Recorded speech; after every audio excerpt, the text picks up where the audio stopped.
there. Hey, Olivia, how are you? I'm good. Thank you for having me. I'm excited to chat. Yeah, I'm excited to chat as well. You've been busy, exciting things in the works here. Oh my God, it's been really fun. I've been really excited about this next chapter of music. Just seeing too how people are responding to this new sound kind of makes me happy, because the last project I did, I call it my trauma dump of an album. It was kind of something I just really needed to put out, but I didn't do a lot of promotion for it. I was in a phase of like not wanting to be seen by anybody publicly and just have the music be what it was. So I feel like this song and this next chapter is really a continuation of that and just the journey of life and growth. So it's fun because with this, I also get to talk a little bit about that since they're so connected. So it's been really fun. Let's dig into your new single, Distance Makes a Love Story, which was just released last month. So how does that feel to have that out into the world now? So much fun. I was so excited. I've had that song for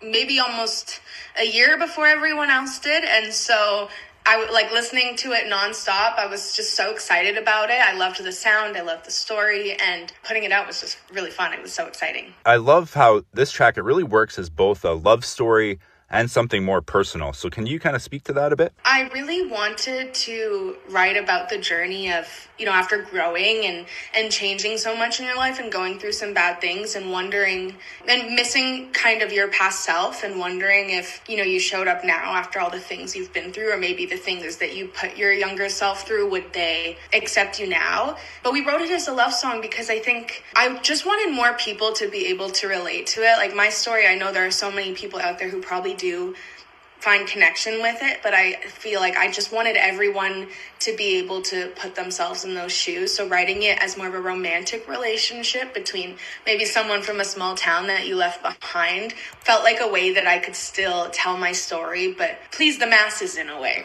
I've read a quote from you that says that this song, it kind of lives in that space between hope and hesitation. So was there a specific moment or I guess a feeling that inspired that for you? Yeah, I think after my last album, and I just had experienced a lot of rough things in the industry, and from 20 to 23 it was pretty rough. And once I put the last album out, it ended with the song Home, which talks about like I'm coming home, like after all this I'm gonna go back to who I was. I realized in life that you can't really always just get back to who you were when you've changed so much, and that was a battle that I was really going through personally. And so for me, this song was kind of that point of realizing, as much as I also want to go back to who I was and I grieve that person because I wish I had stood up for her more. I loved her, but at the same time I still had these dreams and these things I wanted to do, and so I wouldn't change that too much. So it's kind of that space between your past and your future and who you were and who you are. I think you kind of touched on it here, but and your music's really described as being very emotionally honest. And so how do you balance that, being vulnerable and putting that into the music, but while keeping some things, for yourself as well? Or do you pour it all into the music? I think the last project was really where I was like, whatever, like I just need to say it. And I think that was my most raw, dark version of myself, like just the worst feelings that I had been through come out. And I think after that, I was definitely more comfortable, like to be able to just be honest and say what I was feeling. Since I was young, that was something that was super important to me. I remember being like 11 years old and I was just so emotional, and I was writing about like being heartbroken by some boy at school, and I just wanted to be an adult so badly. And I kind of got there, and once I started experiencing some things and more people coming into my career and my life, there was a little bit of kind of control over what I was putting out and this desire to just, do what's trendy and current rather than being honest. And so I think from my last album, maybe even the EP a little bit before that, at that point I was like, you know what, I just need to go back to just writing about my life. And it can be hard because you're putting your soul out there for everyone to just kind of dissect and judge maybe, but I think that's what connects to people more, is just being vulnerable, because we all have, even if the exact scenario is different, we all have similar experiences in life. So you think your fans tend to connect more, especially with this song, more with the romantic side of it or more with the, the kind of the self-growth aspect that you've talked about? I don't know. It's 50-50. I've learned that people listen to music so differently. And in the past, too, when I would write a song, I wouldn't say who or what it was actually about. Like, this is the first time I think I'm coming out here and being like, this song is written this way, but it's actually, for me, it's about this. And it's because I never wanted to box it in and just have people look at my experience only. But through this, like, I've realized some people just do see it as like a fun love song. And if that's how they enjoy it, then that's great. And then there's those other people that kind of read deeper into it or see the connections and lyrics from this song to songs on the last project. So it's been kind of fun to see how people are digesting it. Absolutely. I think that really speaks to when you're being authentic and you're being genuine with whatever kind of art you're producing. Sometimes maybe it's a tough time or an emotional time. You may feel like, oh, I'm the only person that's dealing with this. I'm the only one that's going through it. But when you pour yourself into the art and you put it out there, you quickly realize that, oh, a lot of other people are going through or can relate to a lot of the same things, I guess, right? Totally. And when I was younger, I think when I put music out, I would be like someone, I do this because I want people to feel understood. And the older I get, I'm like, I think part of why I also do this is because I want to feel understood. Like, I know there are people out there who will also understand me. So it's kind of nice to have both sides to that. When you're writing this song in particular, or writing in general, Olivia, do you start with a concept or a lyric or strumming on a guitar or on a piano, or is there more of a feeling that kind of sparks a song? So where did the spark come from for this song? It's always so different. This song in particular, my co-writer Tavish Crow, he brought kind of an instrumental he'd been playing around with that morning. And from there, we were just talking about life and my experiences and feelings about this, I guess, story, and it kind of bloomed. But it's just so interesting how sometimes it is, like yesterday I was playing around and with my guitar and just some melodies I had, and a song can come from that. Other times you just have a track that like you hear something over top of, and then other times it just comes from literally nothing. And I mean, there are days where I wake up and I'm like, I want to write, but I don't really know what to write about. So that's what's also fun about having a co-writer, is you just start talking about life, and then the song kind of just is born from nothing, and you're like, wait, we just did that. It's so weird. Yeah, there's no textbook to follow, I guess, right? It's always looking about the spaces in between the words in the textbook. Yes. Exactly. Going back to sonically with this album, it's a little bit of a different sound for you. So can you expand on that a little bit? Yeah, I wanted to do something fun most of all. I think especially after the last project, because it was so heavy. I remember doing a show live where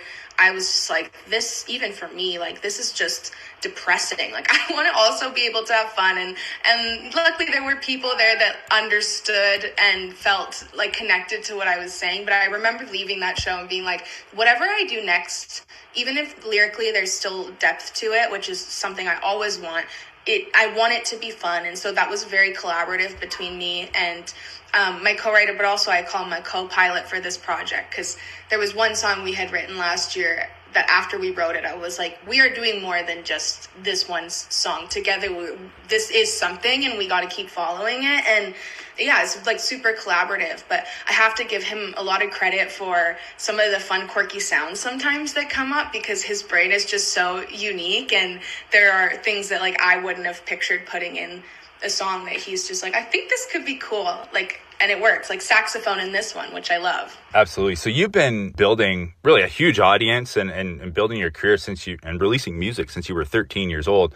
Over that time, looking back, what really stands out to you the most as being, maybe the most impactful or the most memorable? Since I first started, initially off the bat, locally where I live in Vernon, BC, I just had the most support. And I'd say the first thing I ever did where I noticed like this is something that is happening and it's weird is my Christmas song that I released, Christmas for Two, when I was, I think 13, or I don't remember how old I was when we released it, but I was really young when we wrote it. All of a sudden, I remember I was in the car with my mom, and she listens to my music all the time. We actually used to share a Spotify, and every year for Spotify Wrapped, I'm my number one person because she listens to me. So it came on in the car, and I remember thinking, like, this is just my mom's phone connecting.